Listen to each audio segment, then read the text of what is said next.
So we're going to stick by this door until the other door opens, which I think is wave 2, maybe wave 3. And then we're going to sell everything and go down there to the rift and start barricading around it. Oh, sabotage. There's a game out there called Balloon Tower Defense, right? I'm sure you've probably heard of it if you are into tower defense. And they have a game mode called BTD Battles. And with BTD Battles, you get to send out balloons against your enemy while defending balloons sent out against you, kind of thing. And that's essentially what Sabotage was you had your regular waves of orcs, and then the enemy would get, they would get minions they could send out against you, and they would also get like another ability they could use against you, so like an area bomb effect. So if you're standing close to barricades, you know, you'll do damage to them, you'll take damage, kind of thing. It's an AoE thing. Or they'll do like a trap disabled totem, so you can attack the totem to remove it. But you could be up here fighting orcs, and they could throw it down in another area of your kill box or whatever. So that sort of thing. So they had an ability they could use against you to sabotage you, and then they had an enemy type that they could send against you in addition to the enemies coming out already. So that's what sabotage was. Each player for each team got both of those that they could use, and you could use them at any point during the wave. They'd be on their map, you'd be on your map. You'd never see it, but you'd hit tab to open the maps, and you could see their barricades, but you couldn't see like their traps or what kind of traps they brought. But I loved it. It was a ton of fun. Okay, so how are we going to do this? We're going to... I want to make sure I have enough money. I've done this plenty of times, just not necessarily with limited funds, like trying to start it. Okay, so we got this. Probably going outwards. Butterfly. Then do charger, wall charger, wall charger. Okay, I'm going to do tar first. We'll do brim right there. You know, I think it depends. I know there's a lot of people that loved Unchained that really wanted to see Unchained come back and see stuff happen with it, but yeah, I'm just not sure that that's going to be a thing that they care to do, at least not anytime in the near future. I'm sure they've considered it, and they will consider it later on, but well, not both with a team of 40 people that have a game they're trying to, you know, update and keep fresh and do other things with. I think they've got their plate full with other projects that they're doing.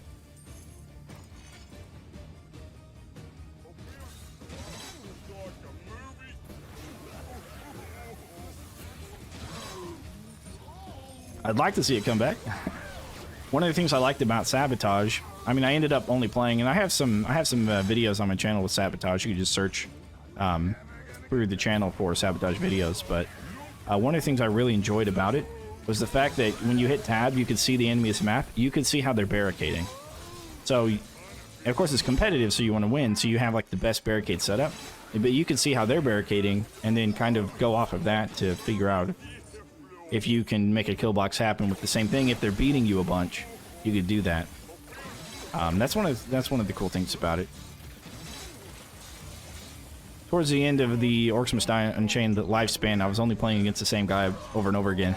So he beat me most of the time, but there were some times where I was able to beat him. Another threat vanquished. I'm gonna get rid of that. I can see that being a bit of a pain. Matter of fact, I'm gonna get rid of both of those, and I'm just gonna do double electricity. That way, if enemies get turned back, they only get turned back here, so they get hit by these traps. If they get turned back here, they're just gonna walk out into the abyss and not take damage. Making orcs stronger and faster, yeah. That'd be cool. Well, you know, one of the things Unchained had was what's called mercenaries. And they were enemies of the Rift that they didn't like try to go into the Rift. They just tried to make your life a living hell. So one of them was like a little kobold guy, kind of like the kobold guy in the war scenario called Mage Tower. Mongrelfell's his name. And he was similar to that guy, and what he would do is he would run around and he would like drop little these little things that you had to attack, and they would disable all the traps around that little cone that he dropped. And he would drop a bunch of them. So you'd have to, you know, take care of your kill box, but at the same time, whenever he showed up, you'd have to chase him down, you'd have to stun him or whatever, kill him. You really had to try to get rid of him. And then another one was Bouncer Bear, who would once he saw you, he would like charge at you and he would hit you, and you can do like a massive knockback. But he would also run over barricades and damage them.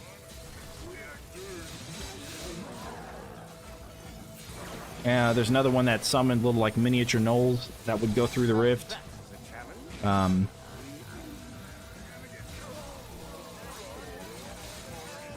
so good if there's a buff boss. I would like to see bosses in Endless other than Moneybags.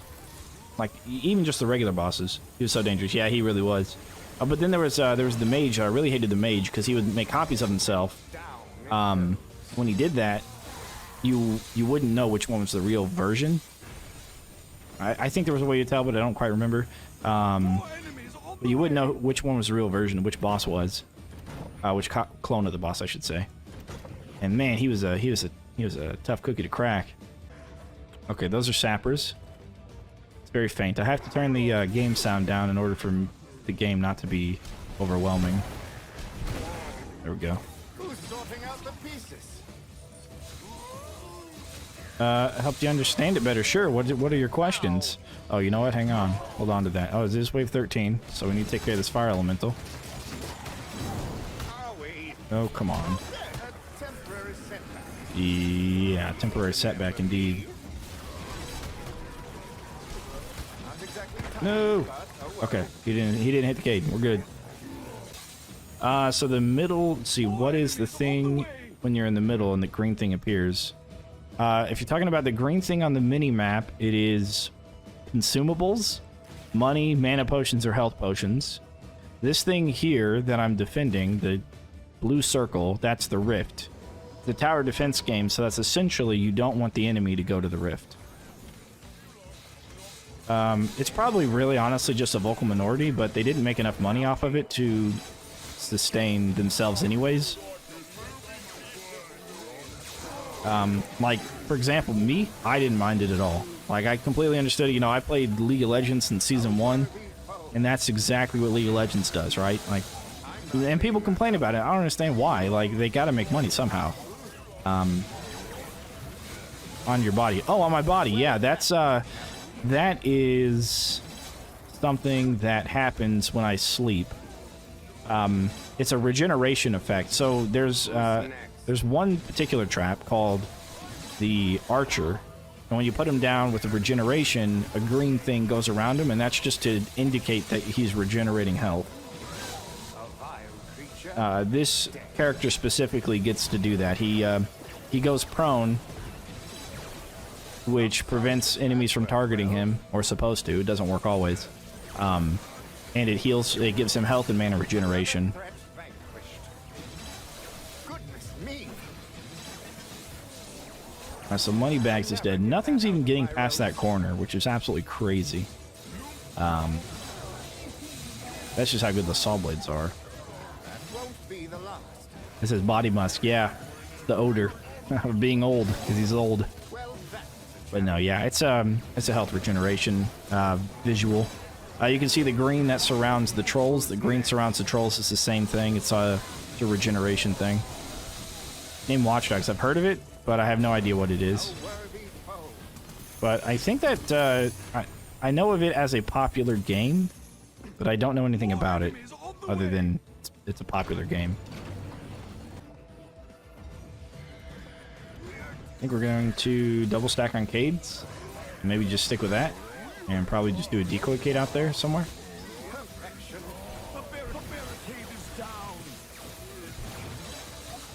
Okay. It looks like this may be the wave of explosive guys. Yep, there's a fire dude out here. So let's take him out. Who's sorting out the pieces? We can. And we're going to die. I shall return. Okay, great. I Great. return at your hour of need.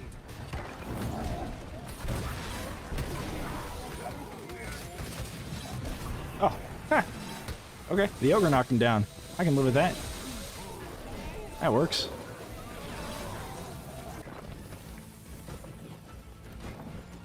So yeah, so all these barricades here are they're just gonna trap the saw blades. Anything that is big that comes by, they're gonna trigger, and the saw blades, they're just gonna get shredded. I mean, there's nothing that's gonna make it through this, I don't think.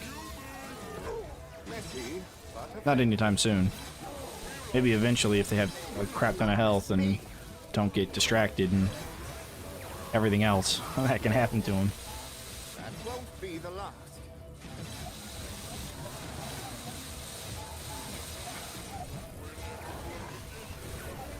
Another threat bank. I'll never get that out of my roads.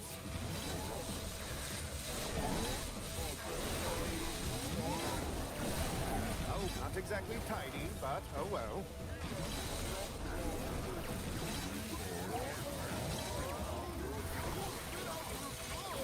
I guess it's also humid in here. Rain is in the area. One gone.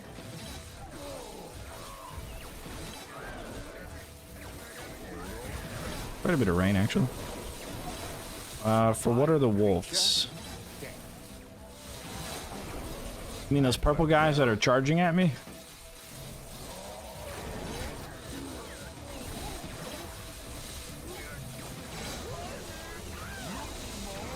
And down it goes. Goodness. Yes, exactly. All my needs are just carnage. Yeah, the purple guys, they're called Knoll Hunters, and they are a unique enemy in the fact that they do not take rift points. The thing at the very top center that says 20, that's your life total, or your rift points. Anything that enters a rift takes a point. Earth elementals and fire elementals take more than 1 point, but everything else takes 1 point. Bosses take 10. However, the Knoll Hunters don't take any. And they target the player, but if the rift is the only thing that they can reach, or if the player is next to the rift, they will enter the rift instead, and they will not do damage to the rift. You would go there for information, and you would see information about every single Orcs Must Die game, and to me that was just kind of a waste of time. Right? To me, that was like, you know, if I wanted to learn about 1 or 2, that's fine, but I'm not playing 1 or 2, I'm playing Unchained, or playing 3. So for me, it wasn't, it didn't make a lot of sense. Right? However, okay, we're gonna have some barricade destruction going on here. That's gotta happen, I guess. It's gonna be okay. We'll be alright. That's okay. We've got plenty of damage and everything here, and the cades we've got them, they're thick. We've got some thick cades. And plenty of money too. Okay, there we go. So if you routed the enemies next to your rift, and then away from your rift, and back next to your rift, what they would do is they would target the rift. You would do that with barricades. For example, they would see the rift right here, they would run this way, and they would have rift rush the entire time. It doesn't matter where they go. In this one, rift rush is only within an area. They just move faster. But in Unchained, what you could do is, as soon as they saw the rift and rift rush was activated, all you would have to do is you would have the enemy, or the enemy, what they would do is they would run faster for the rest of the duration until they got to the rift. But on top of that, they would take the shortest path possible. So they would hug walls, and in Unchained they would also stack because their hitbox is very small. So they would stack together and they would hug walls. So you really could do a lot with wall chargers if you were able to get them to rift rush and then run around the map a little bit. No, I changed the map. At the beginning of the stream I had a different map, and then I went over to this map. It's just to build kill blocks around the rift kind of challenge for myself, just to see how it was. This map and the other map are easy enough. This one's even easier than the other one. The other one was pretty awesome with all the carnage, but this one's really easy with the path. You just have to look out for the explosive guys. They'll really kind of... That's why we got some thick barricades. That's for those explosive guys. Matter of fact, we really could like fill this area with barricades, because they can still enter in through the side there. Who's next?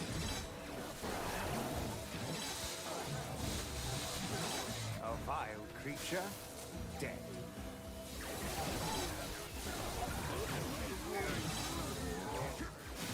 Ouchie.